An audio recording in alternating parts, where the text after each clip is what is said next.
ఇది ఇక్కడి నుంచి దగ్గరలో ఒక పెద్ద వాటర్ ఫాల్స్ ఉంది. ఆ వాటర్ ఫాల్స్ దగ్గరికి పోతుండగా టీ తాగాలన్న ఆలోచన రాగానే ఈ 2 డేస్లో టీ తాగలే. అందుకని ఇక్కడ టీ బాగుంటుందని చెప్పి ఆపిన తర్వాత ఆయన టీ చేస్తున్నాడు. సో చాయ్ పే చర్చ. సో రామలక్ష్మణ్ మాస్టర్సు, శ్రీనివాసరావు గారు, తర్వాత ప్రకృతనం ప్రసాద్, భూపాలు అందరు ఉన్నారు. ఇది ఒకరు పట్టుకోండి ఇట్లా. Valley of flowers, valley of flowers. So chai pay చర్చ, చాయ్ పే చర్చ. ఇంతకుముందు మాస్టర్స్ని ఒకటి అడిగారు కదా, ఇప్పుడు ఫైటింగ్ చేపిస్తారు కదా, ఇప్పుడు లోపల ద్వేషం కోపం లేకుండా ఎట్లా చెప్పడం?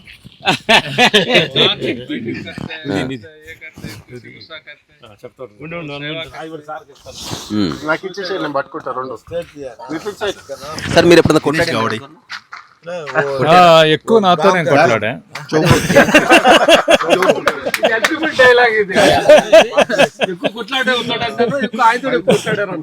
యాక్చువల్ గా ఫైటింగ్ అనే దానిలో స్కూల్లో బాగా కోపం వచ్చింది సార్.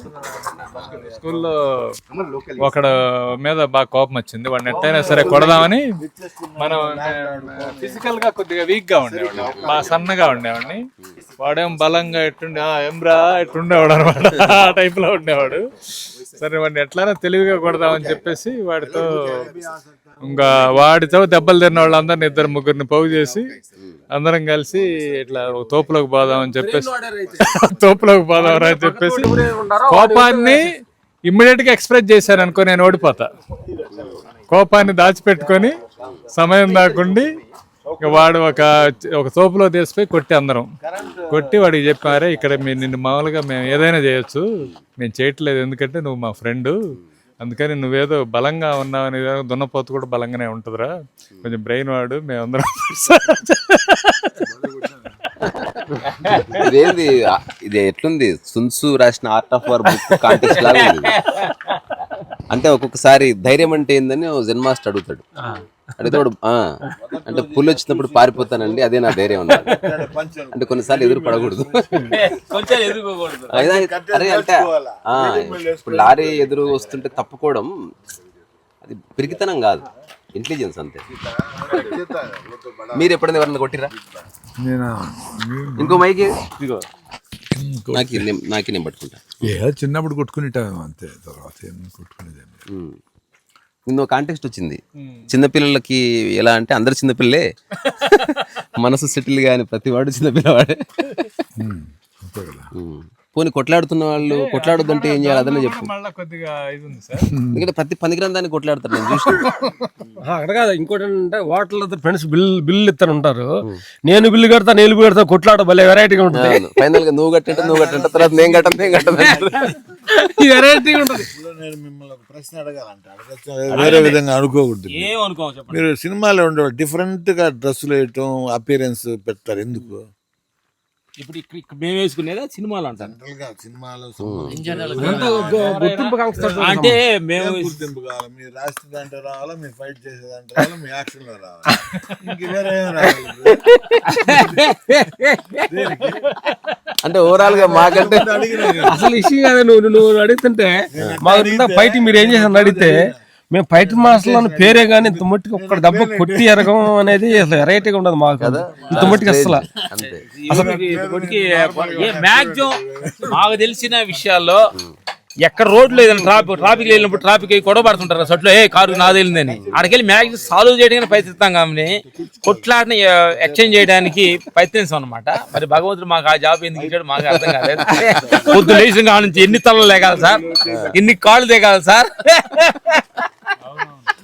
ఇప్పుడు సినిమాల్లో ఇట్లా ఫైట్లు ఇట్లా వైలెన్స్ ఉండాలంటే చెప్పరా, ఎందుకు సార్ ఇదంతా ప్రశాంతంగా బతక, హీరోకి ఎందుకు ఇంత పిచ్చి, విలన్ కి ఒకసారి పిలుచుకురండి చెప్తే మనకు ఫుడ్ లేదు కదా. మొన్న లెజెండ్ లా అయితే ఇంటర్వ్యూ పెట్టి ఒక తిరుసులు వేస్తే నలుగురికి గుచ్చుకొని అలా నలుగురు సిడ్ అవుతుంటారు. రావు గారు, చిన్న ప్రశ్నలు, చిన్న ప్రశ్నలు, వెరీ ఎగ్జిస్టెన్షియల్. ద్వేషం అనేది ఎట్లా పుడుతుంది, ఎవరిది వాళ్ళు చెప్పండి. తర్వాత ఒక 10 ప్రశ్నలు ఉంది, అంతే. ఎట్లా పుడుతుంది ఒరిజినేషన్ కంపారిజన్ తోనే వస్తుందండి. అంటే మనకి ద్వేషం కాన్ఫ్లిక్ట్ మనం చేయాలా లేదా అనుకోనే పోతుంది. ద్వేషం అనేది వదిలిందంటేనే మనకు దాని డిఫరెన్స్ ఉంది అనేది ఐడెంటిఫై చేస్తుంటాడు. ఏమి లేదనుకునే స్టేజ్కి రావాలి మరి. ఎంతమంది దేశం ఉందా మీకుందా? దేశం అంటే ఏంటంటే అన్నీ నాకు తెలుసు అనుకుంటేనే ఎక్కువ దేశం వస్తుంది. అవతలడికి ఏం తెలియదు అనుకుంటేనే అంటే అవతలడికి ఏం తెలియదు నాకు అన్ని తెలుసు అనుకుంటే నాకు ఎక్కువ కోపం బాధ అన్ని వస్తున్నాయి అని అనుకుంటాను నా సైడ్ నుంచి. దాంతో మీ పతనం అహంతో వస్తుంది ద్వేషం.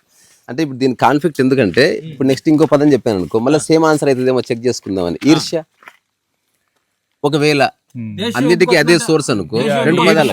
ఈర్ష్య పేదరికంతో వస్తుంది. అది మానసిక పేదరికం కావచ్చు, భౌతిక పేదరికం కావచ్చు, ఏదైనా పేదరికంతో వచ్చేది ఈర్ష్య.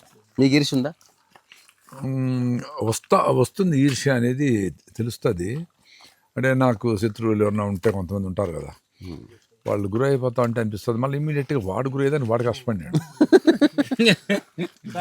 నేను పోతుంది అంటారు అంతే.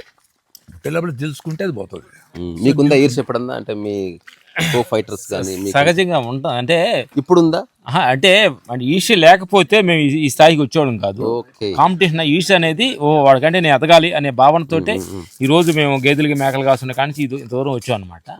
ఇప్పుడు లేటెస్ట్ గా మేము తెలుసుకున్నది ఏంటంటే ఈడ్చి ఉండాలి, మనల్ని హామీగారు చేయకుండా ఈడ్చుంటే చాలా మంచిది అనుకుంటా.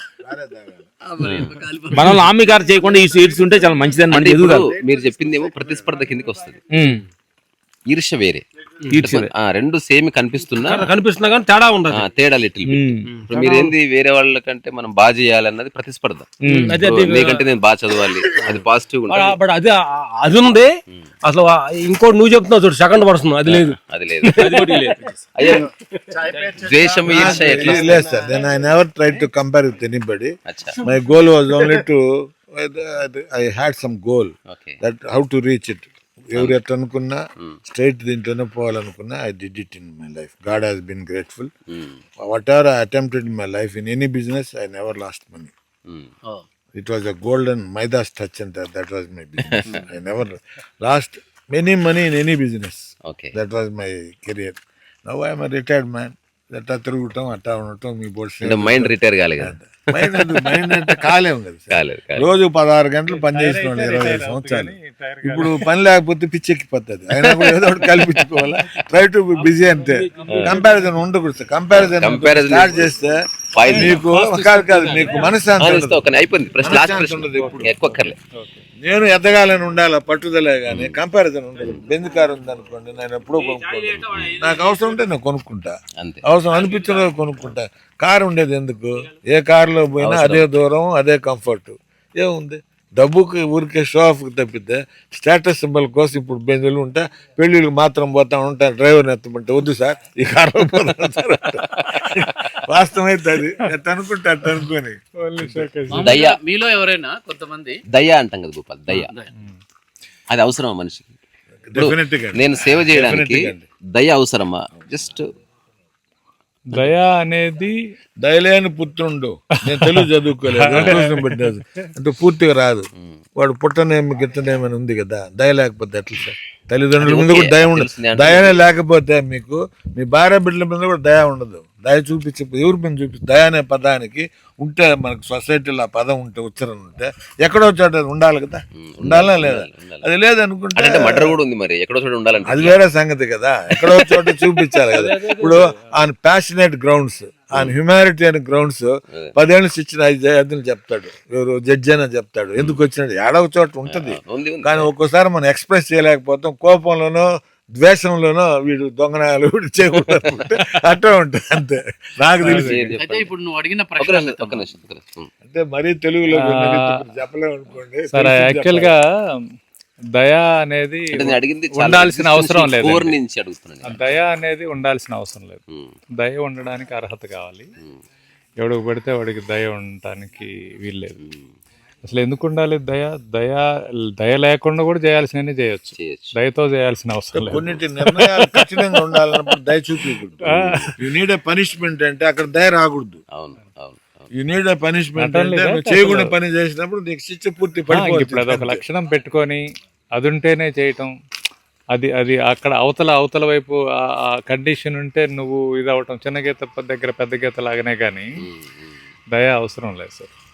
అంటే ఇవన్నీ కేసు టు కేసు వర్తిస్తాయా? అంటే ఒక్కొక్క సమయాన్ని బట్టి, సందర్భాన్ని బట్టి, పరిస్థితులను బట్టి వాటిని ఒక మాటల్లో ఇరికించడానికి చేసే ప్రయత్నమే కానీ అంటే ఆ సిలబస్ ఏ ఫర్ యాపిల్ అన్నట్టే.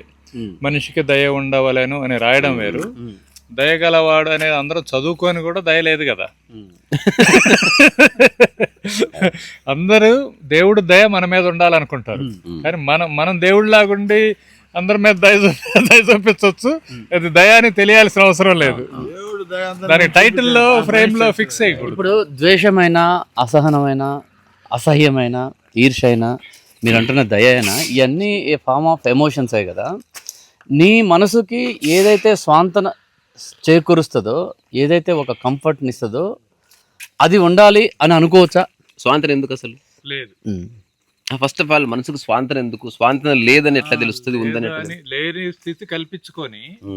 లేని స్థితి కల్పించుకొని కావాలని ప్యాకేజింగ్ చేసుకొని దానికి ఒక టెర్మినాలజీ పెట్టేసి ఇవన్నీ ఉండాలి అనే దానిలో ఒక మెనూ కోర్సు లాగా పెట్టుకున్నట్టుగా అది అసలు దానిలో ఫిక్స్ అవ్వాల్సిన ఇది లేదు సార్. ఇంకోటి ఏంటంటే that is your individual capacity. నాకు ఇన్ని లక్షణాలు ఉన్నాయని నువ్వు చెప్పుకోవాలా, ఎవరైనా గుర్తించాలా? సీతారామ శాస్త్రి గారు ఒక మాట చెప్తాడు, గానం పుట్టుక గాత్రం చూడాలా. దాంట్లో ఉండే కొన్ని ఫాలో కాబట్టి ప్రధాన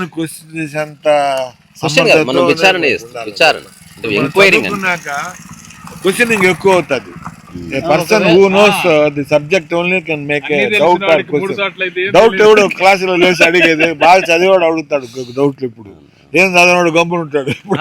ఊళ్ళో ఉన్నవాడు ఏదైనా తొక్కాడు అనుకోండి, రాసుకొని పోతాడు. ఇప్పుడు దాన్ని చేతికి పూసుకొని ముక్కు పూసుకొని ఇదేంటో తెలుసుకొని వాడు ఒకడు ఉంటాడు, వీడు ఉంటాడు. Society full of many variety.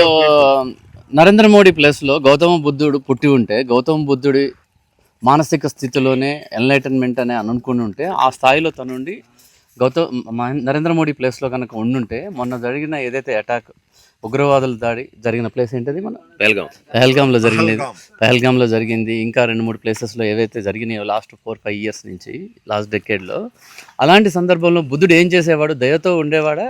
ప్రతీకారం తీర్చుకునేవాడా? లేకపోతే ఏదైనా వార్నింగ్ ఇచ్చేవాడా? ఏం చేసి ఉండేవాడు? సీట్ మీదకి రాగానే బుద్ధుడు ఎలాంటి బుద్ధుడు చెప్పాల్సిన ఆన్సర్ చెప్పుంటాడేమో అని మీరు ఇమాజినేషన్ చెప్తే కరెక్ట్ కాదేమో. ఆలోచిస్తున్నా భూపాల్ రెడ్డి అంటే భూపాల్ రెడ్డి ఆన్సర్ చెప్పాలా. ఈయన ఇఫ్ నేను బట్టే ఈయన ఇంకొక ఇఫ్ సో అనేది కుదరదు.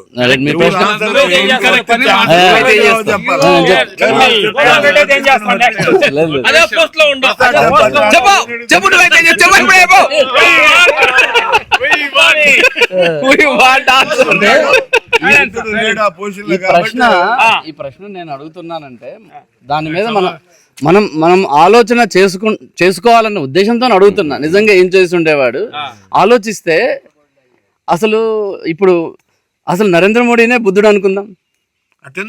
అనుకుందాం ఫర్ ఎగ్జాంపుల్. నరేంద్ర మోదీ ఏంటంటే బుద్ధుడు ప్రైమ్ మినిస్టర్ కాడు.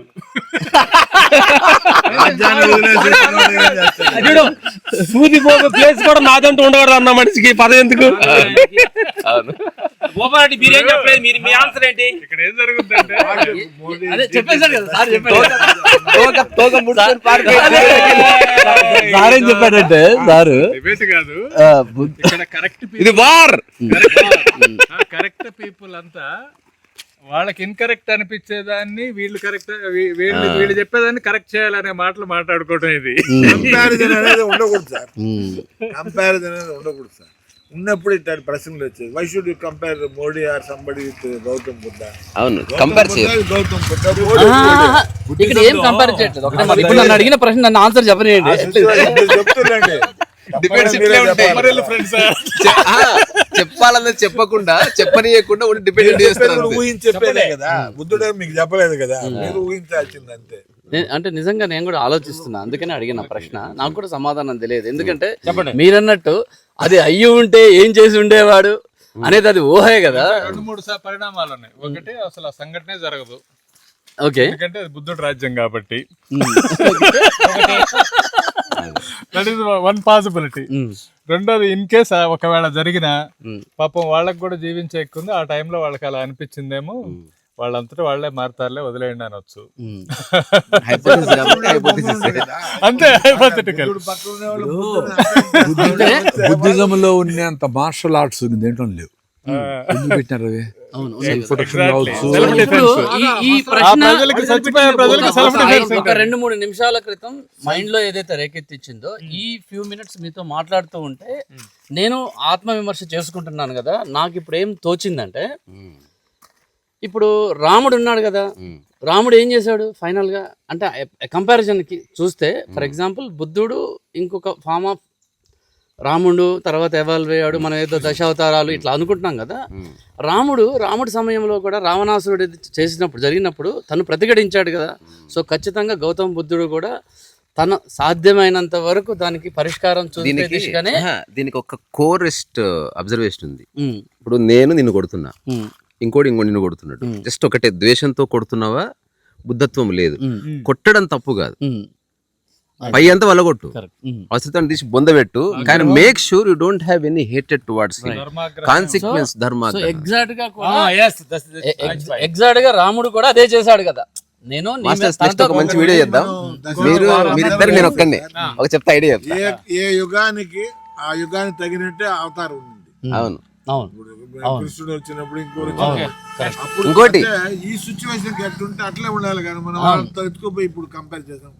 ఇంకోటి మహాత్మా గాంధీ చెప్పినట్టు ఒక చెంప కొడితే ఇంకో చెంప అనేది సాధ్యం కాదు. 1940s లోనే ముందే అంటే బ్రిటిష్ వాళ్ళతో ఎన్నిసార్లు చెంపలు కొట్టినా పని ఏది కాదు. అంటే నువ్వు వాళ్ళ చెంపలు కొట్టినా ఎవరు చంపినా కాలేదు కదా.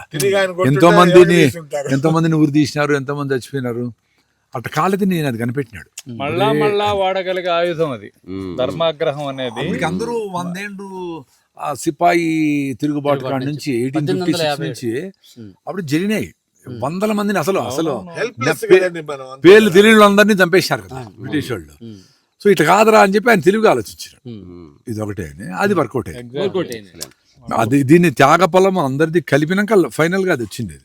ఆయనతో పాటు ఇంకా 100 మంది నీట్గా జీవహింస చేయొద్దని, కోపం రాకూడదని 100 మంది ఆయన నిలబడి ఉండొచ్చు. బట్ ఫస్ట్ ఆయన అది చెప్పినాడు, వాళ్ళని ఎదుర్కోలేరా, ఎదుర్కొంటావు, కత్తితో ఎదుర్కోవచ్చు, దూరం నుంచి గన్నేస్తా ఉంటే చచ్చిపోదాం రమ్మంటే 10 మంది రాకపోవచ్చు, కానీ ఇవాళ వస్తుందాం రమ్మంటే 100 మంది వస్తారు కదా.